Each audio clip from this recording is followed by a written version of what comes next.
Our anxiety does not come from thinking about the future, but from wanting to control it. In this video, you will learn 5 Stoic principles to conquer life like a true Stoic. Principle number 1, what you can and what you can't control. In the theater of life, sometimes you are a spectator, sometimes you are the performer. Whatever happens, it can only be one of two things. Either you can or cannot control. If you get caught up with the things you can't control, such as what other people say or think, you will never find peace and you will always be miserable. Of things, some are in our control and others are not.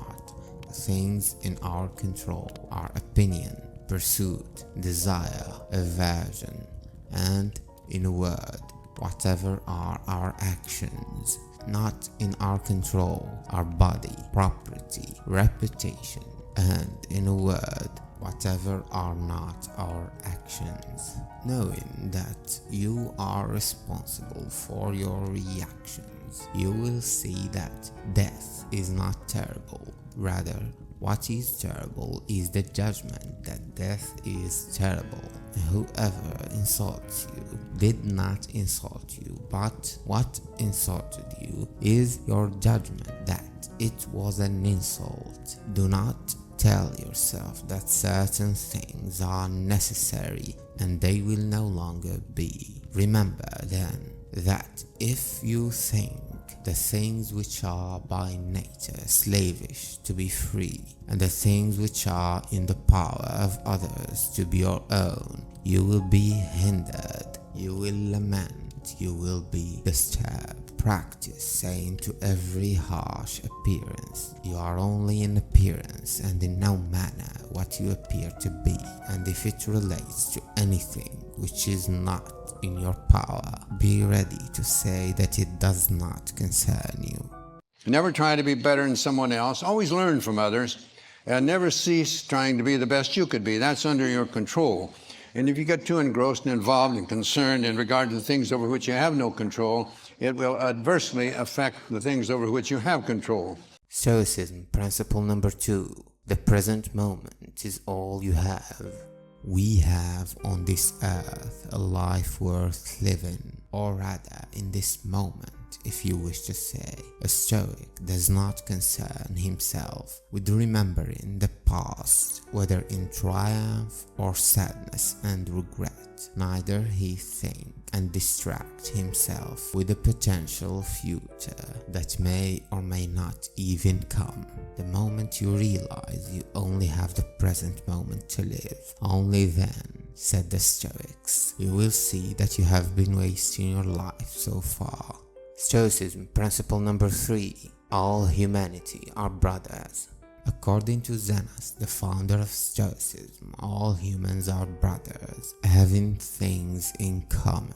Rationality. According to Seneca, all humans possesses the capacity for reason and rational thought. This meant that they were able to use their minds to understand the world around them, make decisions and solve problems. René Descartes said, "Good sense is, of all things among men, the most equally distributed." Xenos said that it is only with the rational thinking any man can conclude that all humanity are brothers. The second thing all humans are equal in front of is the law of nature. Despite the fact that it was created by no human, all of us, anytime and everywhere in the world, obey by the same natural laws, and all humans are mortal and would eventually die.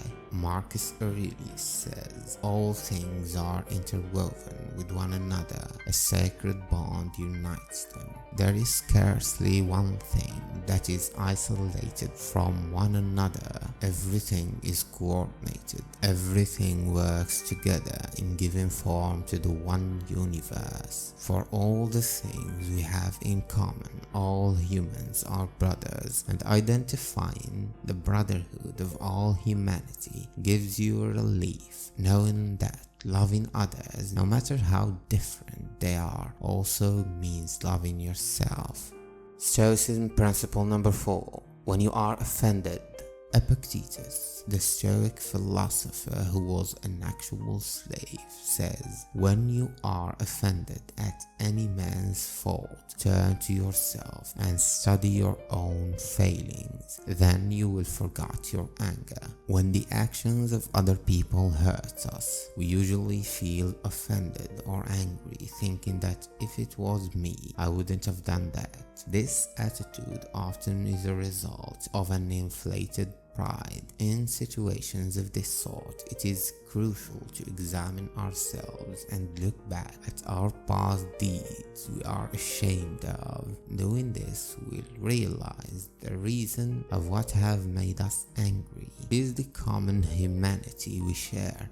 Seeing our own demonic side will calm our anger at other people. Approaching anger with this attitude will give us a clear view and, as a result, a peaceful life. And lastly, Stoicism principle number 5. Hope is the real enemy. Hope will distract you from the only happiness you can obtain, the things you have now.